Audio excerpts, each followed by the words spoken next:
es muy extraño, digamos, por decirlo menos, que un centro de estudios que se supone tan serio y un reputado profesor de la Universidad Javeriana llegue a este tipo de conclusión. Aunque Guy Post, la empresa de Joel Ackerman, dice que antes de 1999 no había información pública que relacionara las convivir con los paramilitares. Pues acá estamos viendo en esta investigación que eso no es cierto, porque había muchísimos documentos, recortes de prensa, pronunciamientos incluso de la funcionaria, de la delegada de la ONU para los Derechos Humanos en Colombia. Esto que nosotros contamos da cuenta, no solamente son los recortes de prensa, sino en la vida de la gente, ¿no? Tener en cuenta que estas personas vivían en la región de Urabá, entonces pues es difícil sostener que eran las únicas personas que no sabían de esa conexión, pero no solo no se conocían, sino que no se quería que se conocieran, como ya vimos sí. En los rótulos que tenían, ¿no? Confidenciales. Sí. Es importante que estos informes negacionistas, con omisiones, con falsedades, se confronten con los hechos. Hola, bienvenidos a un nuevo episodio de Contracorriente. Yo soy José Guarnizo, periodista y director de Vorágine, y este es un espacio en el que hablamos de nuestras investigaciones, esas que casi siempre incomodan al poder. Hoy estoy en compañía de Nicolás Sánchez Arévalo, periodista de investigaciones de Vorágine. Hola Nicolás, ¿cómo estás? Hola José, un saludo para ti y para toda la audiencia que estaba de pronto esperando este Contracorriente sobre nuestro tema. Perfecto, pues Nicolás, muchísimas gracias por acompañarnos. Justamente voy a hablar de una investigación escrita por Nicolás Sánchez Arévalo, titulada Los informes de Jorge Restrepo y la empresa de Joel Ackerman a favor de Chiquita Brands. Documentos con falsedades y omisiones fueron presentados ante un juez por la defensa de empresarios bananeros investigados por financiación de paramilitares. Estamos hablando de que el profesor Jorge Restrepo, que es un economista muy conocido, también es columnista de opinión y profesor de la Universidad Javeriana, presentó unos informes contratado por una empresa de abogados, pero finalmente por Chiquita Brands para el juicio que se sigue en Colombia. Ya vamos a hablar un poco más de eso, que contenía documentos, que contenía algunas falsedades y algunas omisiones. Lo mismo Joel Ackerman, que es un columnista de la revista Cambio y que es presidente y gerente de una empresa que se llama Guide Post. Entonces, Nicolás, pues también vamos a conversar sobre algunas reflexiones que hicimos en Vorágine antes de la publicación de esta historia y también leeremos comentarios de nuestros lectores. Les recordamos que Vorágine es un medio de comunicación independiente que hace investigaciones sobre vulneración de derechos humanos y corrupción. Los invitamos a que se suscriban a nuestro canal, nos ayudan muchísimo simplemente suscribiéndose al canal, y también a que nos sigan en todas nuestras redes, en Instagram y en Twitter estamos como @vorágineco. Y también a que nos apoyen a través de Baki o Patreon en la pestaña de Apóyanos en www.voragine.co. Gracias a ustedes es que podemos seguir haciendo investigaciones. Pues Nicolás, pues nada, para entrar en materia, quisiera que leyéramos unos apartes de esta investigación que, como les dijimos, ya la encuentran en Vorágine, en www.voragine.co. Ahí pueden encontrar esta investigación y vamos a leer algunos apartes para introducirnos en este tema antes de también de hablar de algunas reflexiones de sala de redacción que hicimos en todo el proceso de edición, de investigación, antes de que saliera al aire el pasado domingo, Nicolás. La bananera Chiquita Brands sufrió uno de los reveses judiciales más grandes de su historia. Un jurado federal en Estados Unidos condenó a la multinacional a indemnizar a 8 víctimas de los paramilitares luego de comprobar que esa empresa financió por lo menos durante 7 años a ese grupo criminal. En Colombia, ex ejecutivos de esa compañía y de Banacol, empresa antioqueña, afrontan un juicio por concierto para delinquir y financiación de grupos paramilitares. En medio de ese proceso, los exdirectivos han encontrado aliados para su defensa que han rendido informes confidenciales con falsedades y omisiones para reforzar las tesis de Chiquita Brands y de Banacol. Un contexto importante para entender el contenido de los informes. La Fiscalía acusó el 17 de septiembre de 2009 a un grupo de 10 empresarios por concierto para delinquir. La entidad señala a los exdirectivos de Banacol de haber entregado 7.000 millones de pesos a las Autodefensas Unidas de Colombia, AUC, por medio de las Convivir. Utilizando el mismo esquema, Chiquita Brands aportó entre 1997 y 2004 $1.7 millones al grupo criminal. El ente investigativo pretende probar que esos pagos los hicieron a las cooperativas Convivir de Urabá, que aunque eran legales, en esa región fueron controladas y fundadas por los grupos paramilitares. Los empresarios aseguran que desconocían la relación de esas organizaciones con el paramilitarismo. Entonces aquí ya entramos, ese contexto, digamos, es muy importante para que la gente entienda lo que viene. La empresa de Joe Ackerman. Uno de los documentos presentados por la defensa de los bananeros en el juicio fue elaborado por la empresa Guidepost.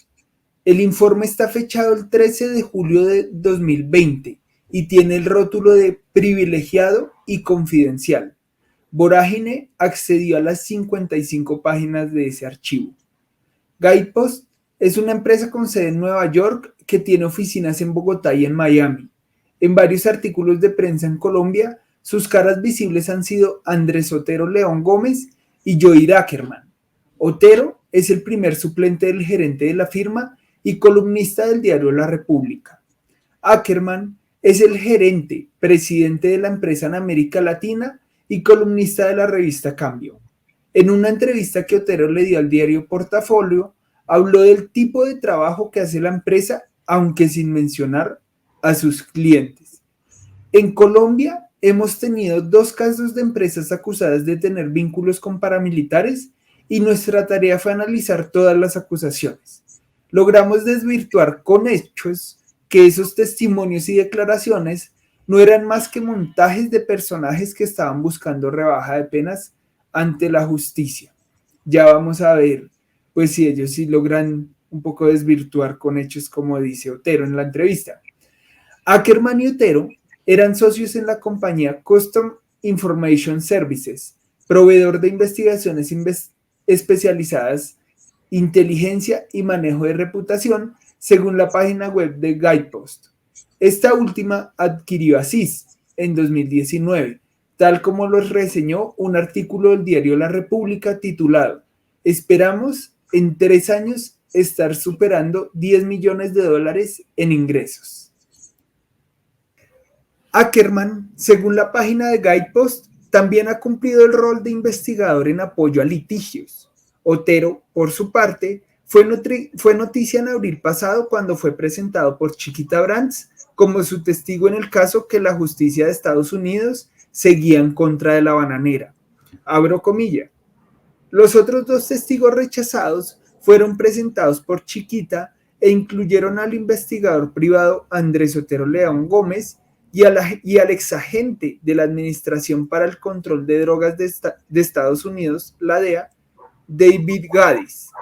Se esperaba que Otero León Gómez desacreditara a 2 excomandantes de las AUC sobre si los pagos de Chiquita al grupo criminal eran voluntarios o producto de la extorsión.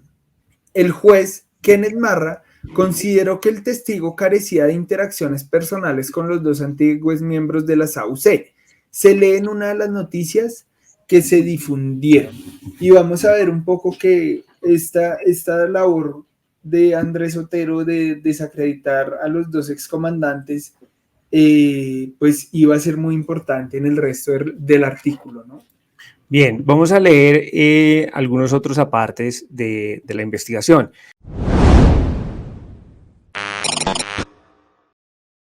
Omisiones convenientes.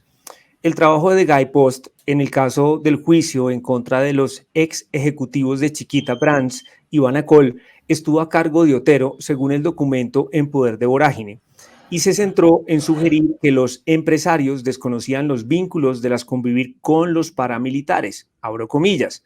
El primer indicio que logramos ubicar en el archivo público que muestra que las AUC habían infiltrado las Convivir de forma sistemática y que usaban su estructura legal como escudo para ocultar sus operaciones fue publicado el 26 de febrero de 1999 por la Comisión Interamericana de Derechos Humanos, cierro comillas, escribieron en su reporte con destino a un juez.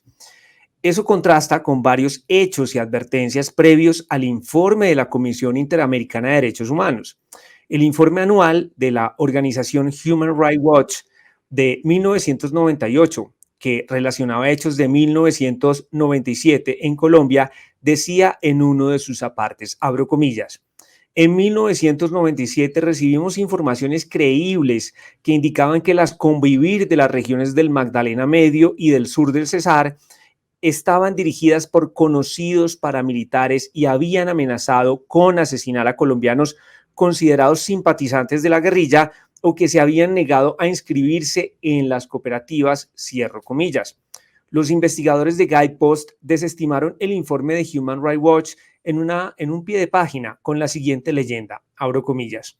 Por ejemplo, el reporte de Human Rights Watch de 1998 cita reportes del Magdalena Medio y el sur del Cesar, áreas cuya presencia paramilitar era conocida, que sugieren que las convivir en ese territorio estaban siendo controlados por paramilitares. Sin embargo, el reporte no identifica explícita o implícitamente a los individuos paramilitares que estaban al frente de las convivir, ni ofrece evidencia que corrobore estos reportes, cierro comillas.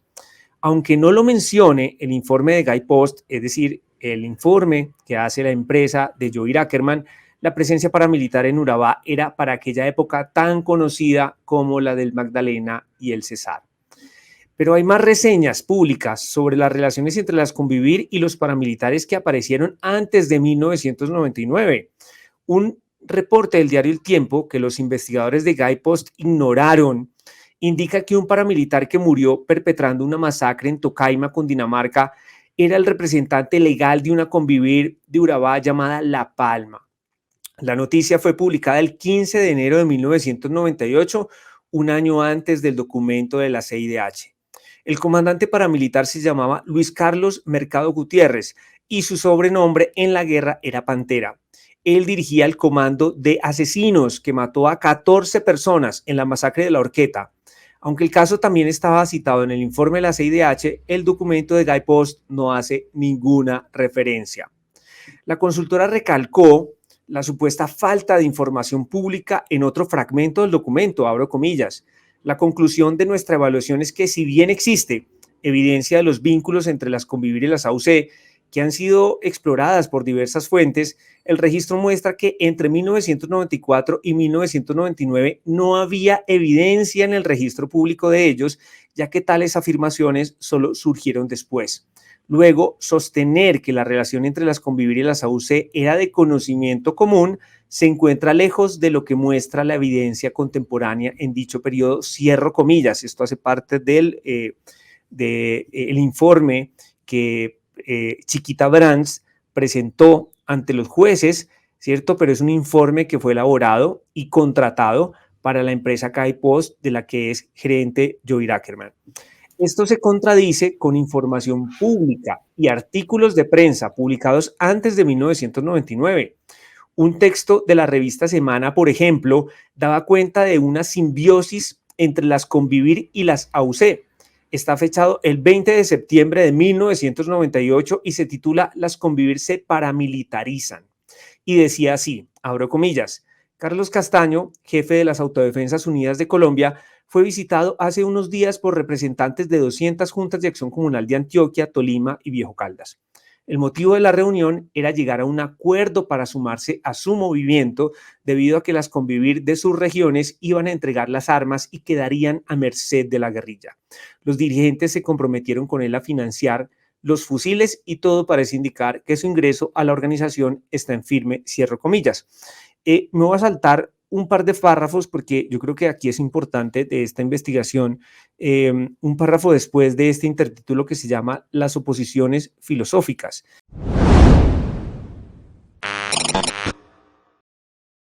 El informe de Guidepost asegura además que antes de 1999 ni siquiera los más críticos sugerían públicamente que entre las convivir y los paramilitares existía un vínculo. Abro comillas.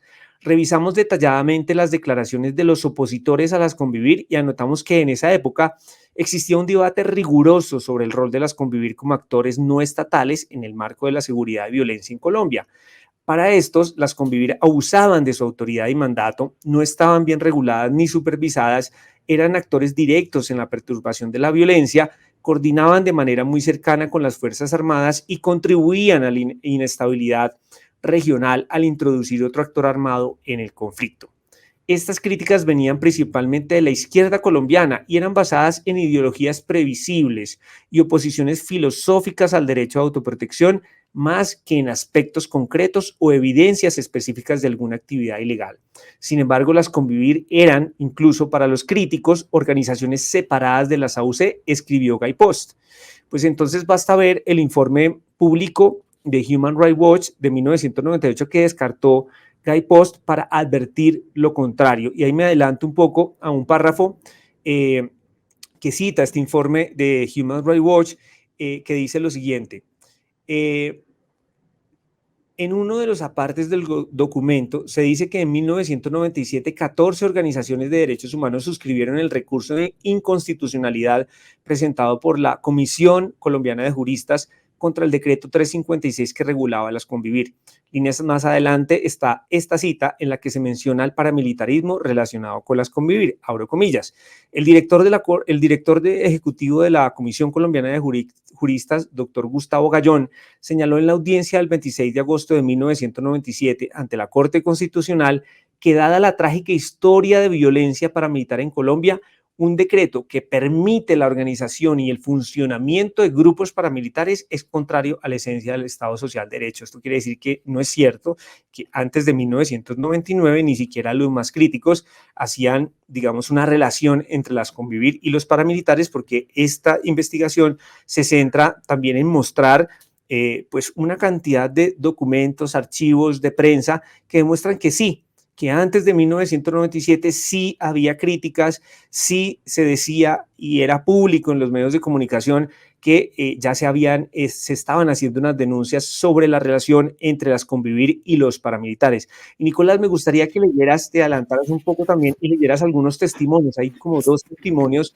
de personas que vivieron en esa época, porque una cosa de cara a los lectores tiene que ver con que Guy Post, la empresa de Joir Ackerman, dice que antes de 1999 no había información pública que relacionara las Convivir con los paramilitares. Pues acá estamos viendo en esta investigación que eso no es cierto porque había muchísimos documentos, recortes de prensa, pronunciamientos incluso de la funcionaria, de la delegada de la ONU para los Derechos Humanos en Colombia. En fin, era bastante conocido, pero sí, no solamente existían elementos públicos en la prensa, sino también unos testimonios, y uno de ellos es este que nos va a relacionar sí. Nicolás. Saltándonos una pequeña intervención también del coronel retirado Carlos Alfonso Velázquez, ¿no? Que él también habló con Vorágine y contó, y pues incluso él en El Espectador había contado su historia. Las Convivir en Urabá en un primer momento incluso generaron resistencia en los militares que estaban en Urabá, que en ese momento pues le dicen al gobernador de Antioquia que no instaure las Convivir en esa región porque pues temían que hubiera una cooptación de las organizaciones por parte precisamente de los paramilitares. Y es hasta cuando llega el general Rito Alejo del Río que en Urabá pueden como instaurarlas, Convivir. Pero lo que tú dices me parece que es muy importante y es el tema de cómo vivían los habitantes de esta región el férreo control de las Convivir con los paramilitares. O sea, esto que nosotros contamos da cuenta, no solamente son los recortes de prensa, sino la vida de la gente, ¿no? Entonces voy a ese párrafo. Habitantes de la zona también dan cuenta del conocimiento público que había de los nexos de las Convivir con el grupo criminal. Era latente, dice una de las personas. Gente que uno veía asesinando en los barrios y en la calle, después los veía uno con un radio y una moto con la escarapela de las Convivir. Dijo Joel Díaz, quien nació en Urabá, vivió en la región en esa época y ahora es líder social. Otra persona que consultamos por aparte. Eran los mismos paramilitares. A uno le decían, ese man es Convivir, y uno sabía que era paraco. Uno no distinguía entre un Convivir y un paramilitar. Era igual, eso todo el mundo lo sabía. era público, aseguró Pedro Páez, víctima de los paramilitares en la región y testigo presencial de los hechos porque vivía en Turbo y visitaba la zona rural del municipio. Ujú. Y ahora que leo ese aparte, también recuerdo un comentario que nos hizo una lectora en redes sociales con respecto a esto. Ella, si no estoy mal, es de Barranca Bermeja y hablaba de que pues era imposible negar el conocimiento público de la relación entre las convivir y los paramilitares. Sí, es que incluso cuando estamos haciendo toda la revisión de todo este material antes de la publicación, no era tan difícil, ¿no? Encontrar evidencia antes de 1999 sobre denuncias frente a la relación de las Convivir y los paramilitares y las Autodefensas Unidas de Colombia. Porque para que la gente entienda un poco, el tema es el siguiente. Chiquita Brands enfrenta un proceso en Colombia también por haber financiado a los paramilitares. En Estados Unidos el juicio ya se surtió, la justicia le dio la razón a las víctimas y condenaron a Chiquita Brands a indemnizar a unas víctimas, pero el proceso en Colombia está, es posible que prescriba, ¿no? Hay algunas teorías que dicen que van a prescribir. Entonces, ¿qué hizo Chiquita Brands? Chiquita Brands contrató a una empresa de abogados para su defensa y esa empresa de abogados termina contratando a la empresa de Joey Ackerman, ¿cierto? Para sustentar unas tesis que aquí, como estamos viendo, son difíciles de sostener. Por ejemplo, que los empresarios bananeros no sabían, ¿cierto?, que antes de 1999 que existía una conexión entre las Convivir y los paramilitares y las Autodefensas Unidas de Colombia. Y es difícil de sostener porque no solamente hay archivos públicos en la prensa, sino que hay testimonios, ¿cierto? Y muchas de las personas que trabajaron en esa región o que estuvieron en esa región era muy difícil no saber. Es una tesis muy difícil de saber. Nicolás, quisiera que nos contaras también, porque hay otras aseveraciones que hace la empresa Guidepost en el sentido de que dentro de una misma Convivir, que es la Convivir Papagayo, ni siquiera los directivos sabían que Ramón Emilio Hasbún, por ejemplo, era un paramilitar, que ellos no sabían, ellos se fueron a enterar después. Sí. ¿Qué nos puedes contar frente a eso? Muy llamativo. Bueno, no, pero antes te quería contar algo frente a lo que estás diciendo. Uh-huh. Y bueno, creo que los que hemos hecho periodismo sabemos que uno averigua muchísimas cosas y hay muchas cosas que se quedan por fuera a la hora de escribir. Y creo que Contracorriente es un espacio para contarle a la gente algunas cosas que uno halla en la reportería, pero se quedan por fuera a la hora de escribir, como digamos es natural en cualquier nota periodística. Y es que algunas de las personas que están en juicio en este momento, algunos de los directivos de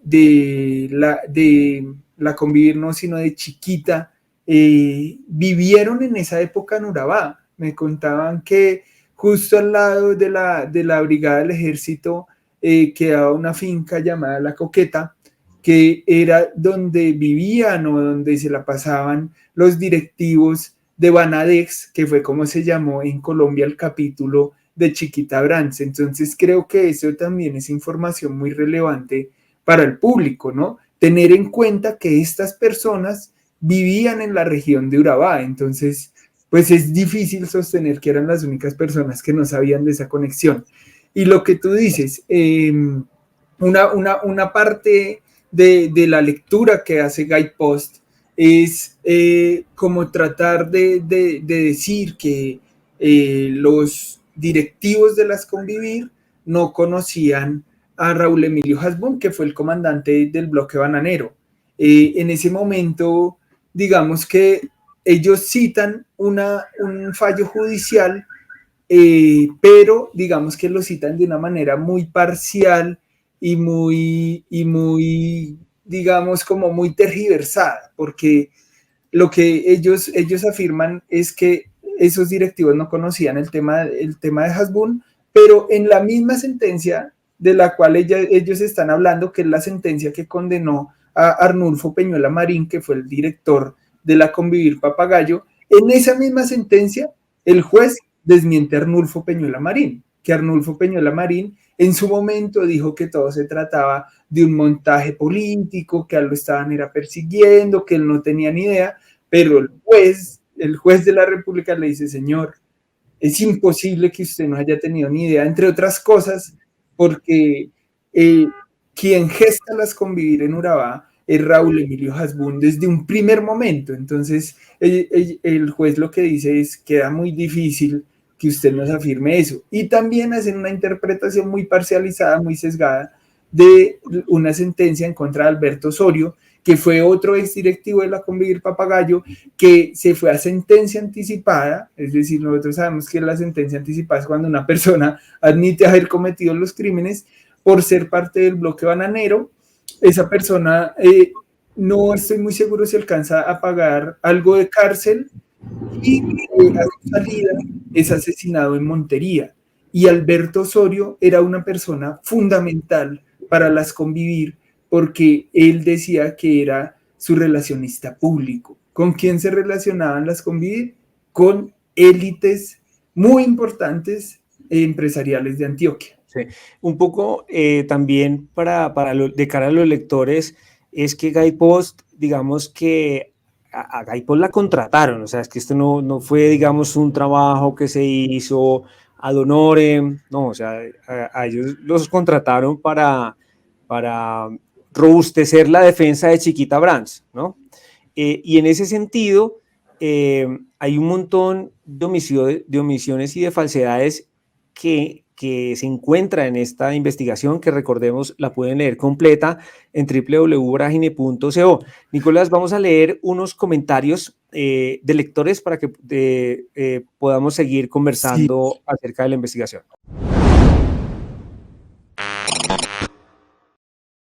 José, y yo te propongo que antes de que vayamos a los comentarios de los lectores, podamos leer algo muy pequeño del tema de Jorge Restrepo, porque solo hemos hablado de sí, perfecto. y me Tiene parece toda la razón. también. Tienes toda la razón, Nicolás. Entonces, hagamos una cosa. Vamos en este momento a compartir también pantalla para leer algo también de la investigación que le pagaron al profesor Jorge Restrepo para que presentara ante el juicio, en el juicio en el que Chiquita Brands se estaba defendiendo. Si quieres, lees estos tres primeros que me parecen importantes y ya continuamos. Perfecto. Entonces, este intertítulo se llama El informe de Jorge Restrepo. Jorge Restrepo es el director del Centro de Recursos para Análisis de Conflictos, CERAC. También fue durante 9 años comentarista en RCN Radio. Él aportó otro informe para la defensa de los empresarios bananeros. No citar ni circular sin autorización, dice el documento al que tuvo acceso Voragine. ¿Usted pidió autorización, Nicolás, para reproducir este? La verdad es que no, incumplimos con esa pequeña advertencia ahí en el documento. Entonces continuemos. La tarea de Restrepo se orientó a cuestionar que el dinero que le entregaron los bananeros a los paramilitares haya generado más violencia. Los recursos que obtuvieron los grupos de autodefensa o los grupos paramilitares de una fuente en particular no necesariamente causan o generan un tipo particular de violencia o inciden en los niveles de esa violencia en el tiempo, aseguró Restrepo, quien firmó con nombre propio el informe. El concepto de Restrepo contrasta con las revelaciones de las personas que participaron en ese entramado criminal. Eber Velosa, quien fue comandante del Frente Turbo, habló sobre la destinación que le dieron a los recursos que ingresaban a los paramilitares por vía de las Convivir. Lo hizo en una versión libre del 10 de junio de 2008 ante Justicia y Paz. Abro comillas y creo que esto es muy importante para todo el tema. Ese dinero se utilizó para comprar armas, ese dinero se utilizó para comprar munición, se utilizó para pagar el sueldo de los muchachos, la bonificación que se les daba, se utilizó para comprar comida, uniformes, material de intendencia. Entonces, desde luego que ese dinero sirvió para matar gente en la zona de Urabá. Incluso la reciente condena civil contra Chiquita se dio porque el jurado dictaminó que el dinero de esa empresa sirvió para asesinar personas en Urabá, ¿no? Y Lo que yo me pregunto acá en este párrafo del informe del profesor Restrepo, él dice en su informe, estamos hablando de que el profesor Restrepo es un experto en el conflicto, director del CERAC, que es una organización incluso que provee información, es contratada, no sé, por organizaciones como el 6R, ¿cierto? Porque se supone que es un centro muy serio de investigación del conflicto en Colombia. Y yo lo que me pregunto es de dónde saca el profesor Restrepo, por ejemplo, que esos recursos que obtuvieron los grupos de autodefensa o grupos paramilitares de una fuente en particular no necesariamente causan o generan un tipo particular de violencia. Yo me pregunto, entonces ellos recaudan plata ¿para qué? O sea, los grupos paramilitares no recaudan plata para hacer obras benéficas. O sea, los grupos paramilitares recaudan dinero justamente para hacer lo que ellos saben hacer, que es, en esa época se cometieron innumerables masacres. Entonces, digamos, acá está la contrastación, ¿no? Está, digamos, las pruebas, los documentos, pero es que el mismo sentido común indica que si recaudaron dinero los paramilitares, pues no iba a ser para otra cosa distinta que para comprar armas, que para incluso las convivir lo que hicieron, y esto está sustentado en múltiples sentencias de la justicia, en Justicia y Paz, por ejemplo, pues permitieron una gran expansión de los paramilitares y sobre todo en la región de Urabá.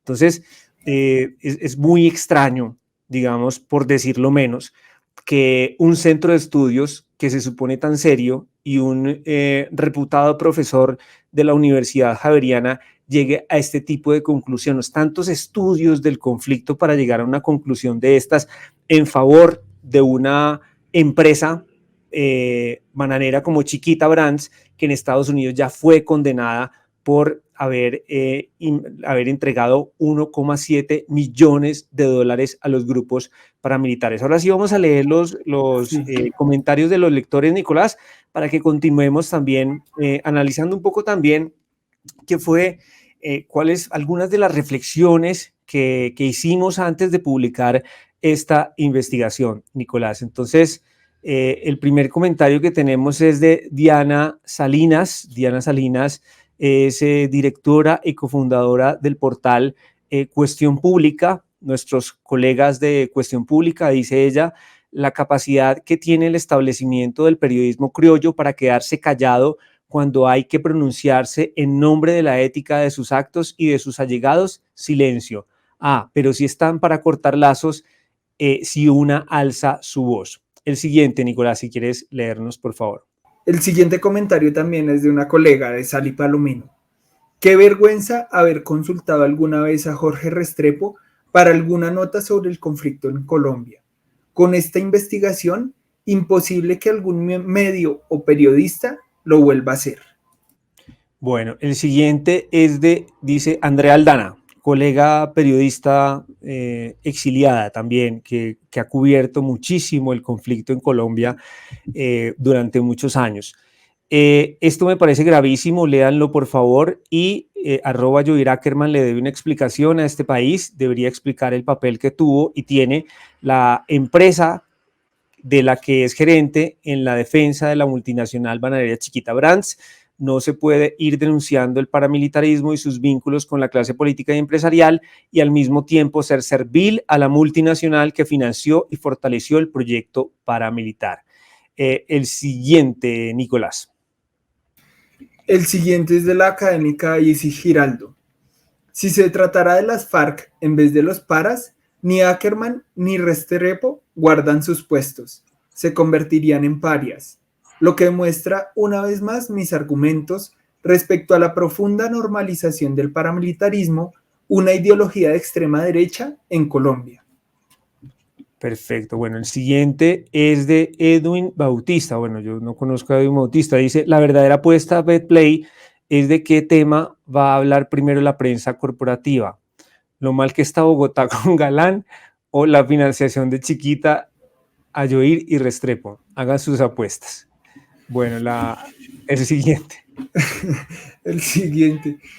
Santiago González dice, presunto podcast, que pues sabemos que es un podcast de crítica de medios. Presunto podcast. Va a ser difícil saber en qué va a enfocar el episodio de la próxima semana. Bueno, vamos a ver de qué van a hablar nuestros colegas a quienes les mandamos un gran saludo.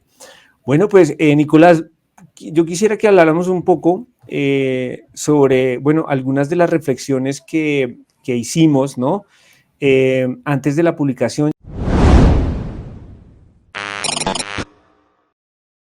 Yo creo que el primero es preguntarnos si este era un tema de interés público o no. Siempre, digamos que se pasa el filtro.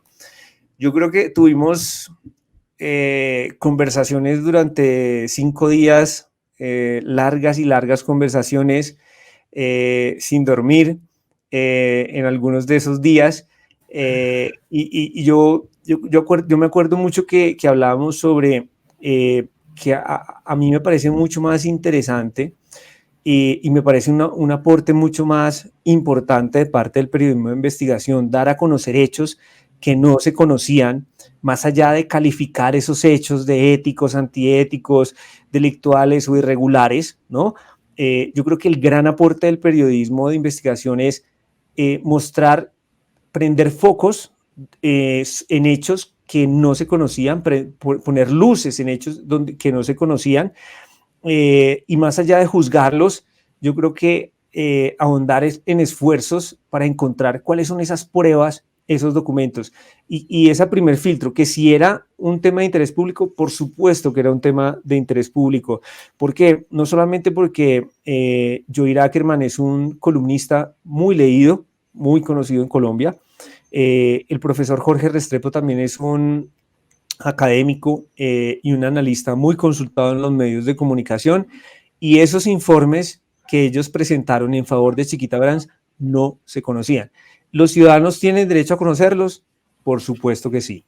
Bueno, otra de las preguntas José, dime. Discúlpame que te interrumpa, pero no solo no se conocían, sino que no se quería que se conocieran, como ya vimos Sí, sí. En los rótulos que tenían, ¿no? Confidencial, Sí, decía uno. confidencial, Decía, no no difundir, publicar, no no difundir. publicar, ni difundir sin No entiendo por autorización. qué lo estamos difundiendo en este Sí. momento.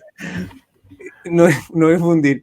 Sí, bueno, otra cosa que te quiero preguntar, me gustaría escucharte también. Bueno, sí, más allá de si el tema era coyuntural, no, ya hablamos de eso. También la importancia de este tema de cara al juicio en los Estados Unidos, y también el asunto de la coyuntura, ¿no? Es decir, porque pues uno a veces también mira si los temas son coyunturales o no. A veces ni siquiera es necesario que sean coyunturales. En los consejos de redacción lo hablamos. Si es coyuntural, si es coyuntura, no. Pero si está aportando algo que puede generar también, digamos, una coyuntura, pues se publica. Pero quisiera escucharte también frente a la reflexión en ese sentido antes de la publicación de la investigación.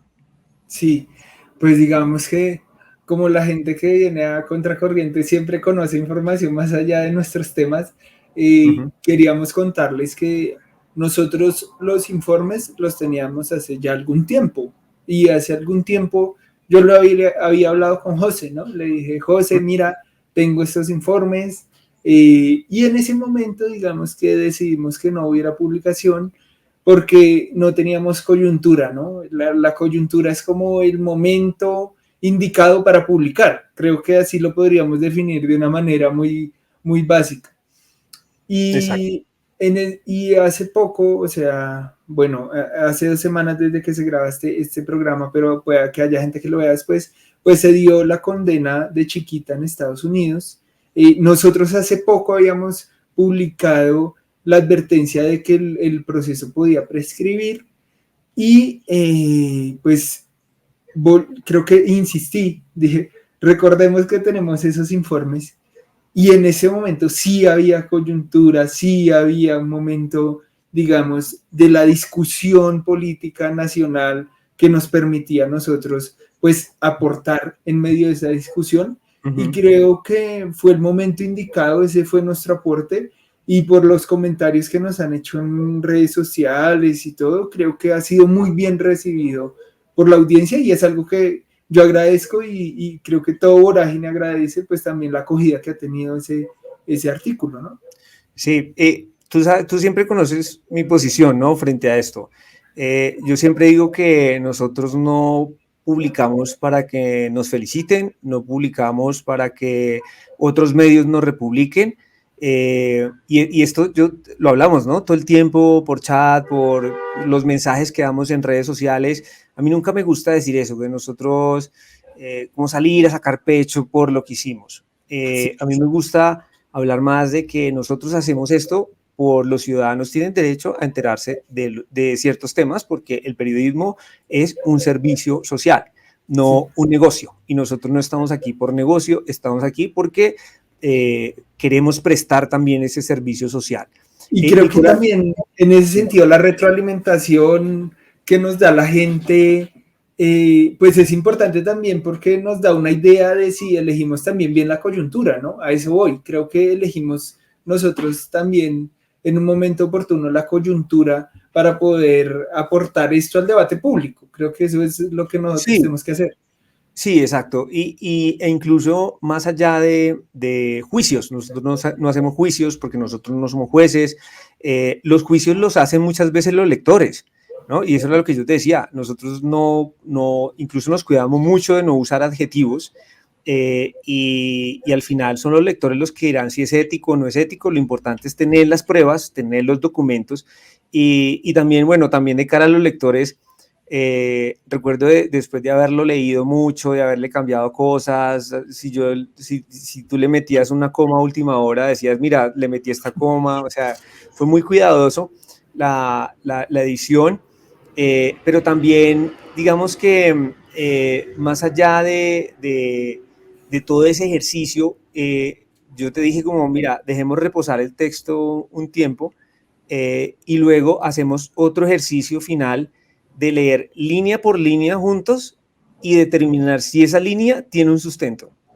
Sí. Y si esa línea tiene una prueba o si esa línea tiene un testimonio que lo amarre, que lo sustente. Y hicimos ese ejercicio, ¿no? Entonces dejamos pasar un tiempo después de esa lectura y eso es muy, muy interesante digamos, en las ediciones porque te permite detectar cosas que a lo mejor la tienes enfrente y no la has podido ver simplemente porque estás muy ya imbuido en el tema. Creo que en este punto ya tenemos la capacidad de declamar ese texto. Sí, yo lo sé de memoria. Nico, te quería preguntar también brevemente, porque ya nos hemos extendido un poco, quería preguntarte también por la elección del enfoque. Generalmente cuando estamos en consejo de redacción, a mí siempre me gusta preguntar todo el tiempo, bueno, para delimitar el tema, es importante elegir un tema, valga la redundancia, y luego pensar en el ángulo o en el enfoque, y luego pensar en el formato, ¿no? Y ese ángulo y ese enfoque tiene distintas aristas también.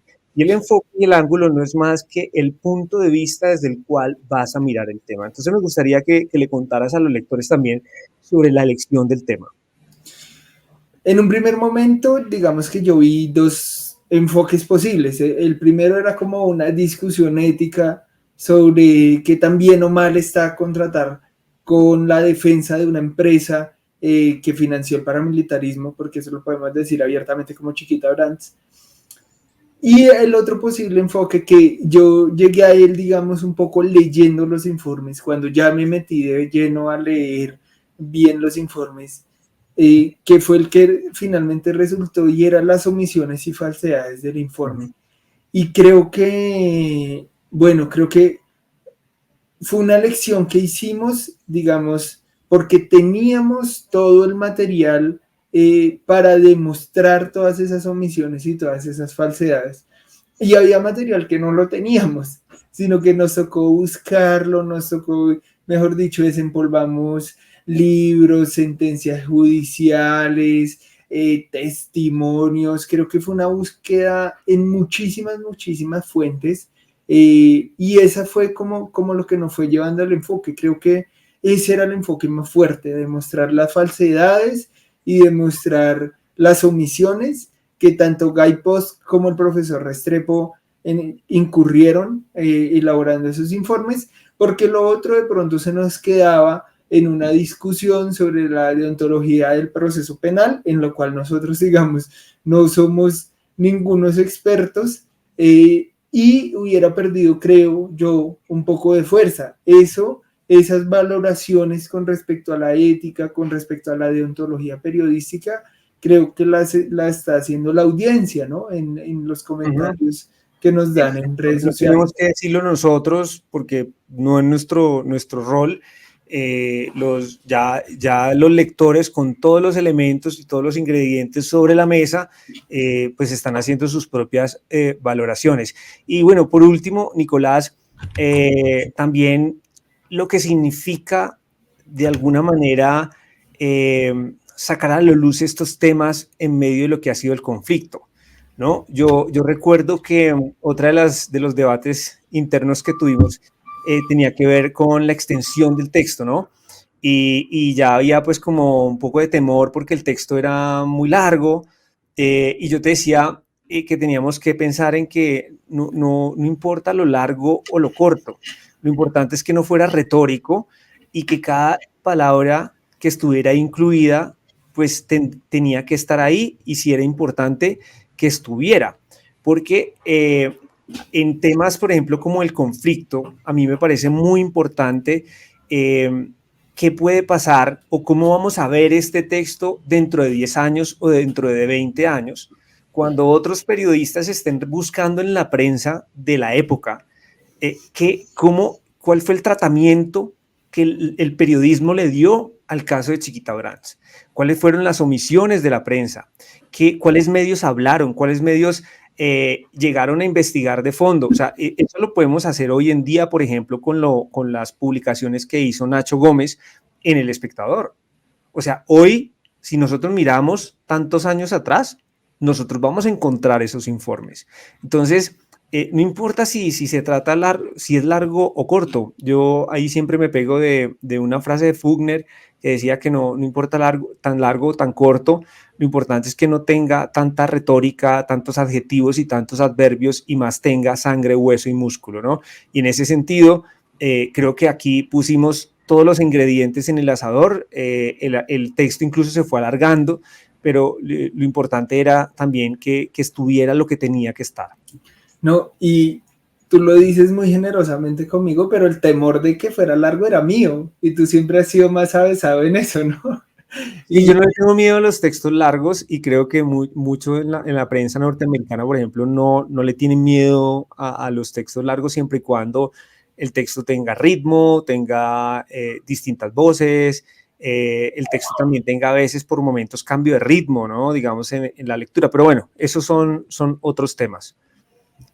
Y mira que todo lo que dices me parece importante, porque es que también, es decir, lo que estamos explicando es muy importante para entender esta tragedia que hemos vivido. O sea, toda la violencia, esos años son fundamentales para el desarrollo de nuestro conflicto armado, ¿no? O sea, no estamos hablando del hecho más, digamos, aislado del mundo, no, estamos hablando de los años en los que la Casa Castaño se extendió hacia otros departamentos, ¿no? Es importante hablar de las convivir, es importante quitarle espacios a los discursos negacionistas de todo este fenómeno, porque es que después de la instauración de las convivir vino la masacre de Mapiripán, después de la instauración de las convivir vino la operación Génesis en Chocó, por la que terminó condenado el general Rito Alejo del Río. Después de la instauración de las convivir, llegaron los paramilitares a norte de Santander, que no se nos puede olvidar que los paramilitares salieron desde San Pedro de Urabá en un avión hasta Mapiripán Meta, que no se nos puede olvidar que los paramilitares salieron desde Urabá hasta el norte de Santander, que no se nos pueden olvidar esas cosas porque son importantes para nuestra memoria histórica, y por eso creo que es importante que estos informes negacionistas, con omisiones, con falsedades, se confronten con los hechos, ¿no? Y creo que fue lo que hicimos. Claro, y porque además en juego, pues está la historia, ¿no? Esa frase que ya se volvió el lugar común de que el periodismo es el borrador de la historia. Eh, eh, yo creo que tiene mucho sentido, porque es que no estamos hablando de casos menores, estamos hablando de masacres, estamos hablando de miles y miles de muertos. Entonces, esa es la trascendencia. O sea, si tú te pones a contar todas las masacres que tuvieron lugar en el Urabá antioqueño, en la masacre de La Chinita, todas las masacres bananeras, estamos hablando de esos años 90, ¿no? Incluso antes del 97, 96, 95, 94, y mucho atrás, muchos años atrás también, en una zona de Urabá en la que hubo casi que una especie de cambio de propietarios de toda la tierra. Es decir, primero hubo una incursión guerrillera, el EPL, el EPL después se desmoviliza, los grupos paramilitares cooptan, las FARC y los grupos paramilitares cooptan a muchos de esos hombres y empiezan casi que a exterminar cualquier asomo, cualquier persona que tuviera algún indicio de que fuera guerrillero sin ninguna prueba y sin absolutamente nada. Entonces, ¿qué es lo que pasa? Esto, digamos, estos informes y por eso es tan grave que estos informes o que haya informes que nieguen lo que pasó porque están negando los muertos, están negando toda la sangre que se derramó en el Urabá. José, y recuerdo una pequeña, ya para cerrar, sé que nos estamos alargando, pero ya para cerrar otro detalle de nuestras conversaciones, y es que en algún momento tú me dijiste que pusiéramos un facsímil, y yo sí, por error entendí sí, que tú querías que vinculáramos en la nota los informes, pero creo que en ese momento se dio una reflexión importante y es no los vamos a subir completos, porque los informes de Guy Post y de Jorge Restrepo desinforman sobre el conflicto armado. Y esa creo que también fue una decisión que tomamos, no subirlos completos porque nosotros subimos la nota porque podemos explicar y controvertir. Si nosotros los subimos completos, quedan íntegros en la web para que algunas personas vean el informe pero no vean la contrastación y así se vaya, digamos, agrandando la bola de nieve de la desinformación. Eso fue la razón por la cual simplemente pusimos un pantallazo de uno de los informes como para mostrar pues que contamos con ellos, que acá están todas las páginas, que todas las páginas fueron analizadas, que las leímos muchas veces.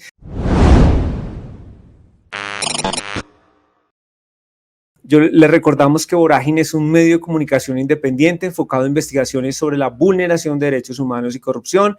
Los invitamos a que se suscriban a nuestro canal, con eso nos ayudan un montón, y a que nos sigan en todas nuestras redes, con eso también nos ayudan. En Instagram y en Twitter estamos como @vorágineco, y también a que nos apoyen a través de nuestra Baki. Si ustedes nos siguen apoyando, vamos a poder seguir haciendo periodismo de investigación. También pueden apoyarnos a través de Patreon o entrando a nuestra página www.voragine.co. Ahí la pestaña Apóyenos, y ahí van a encontrar varias opciones, incluyendo consignaciones a una cuenta de Bancolombia. Nicolás, muchísimas gracias, y a todas las personas que nos vieron y que les pedimos que compartan este material. Nos vemos en un próximo Contracorriente. Chao. Vorágine, 4 años de periodismo contracorriente.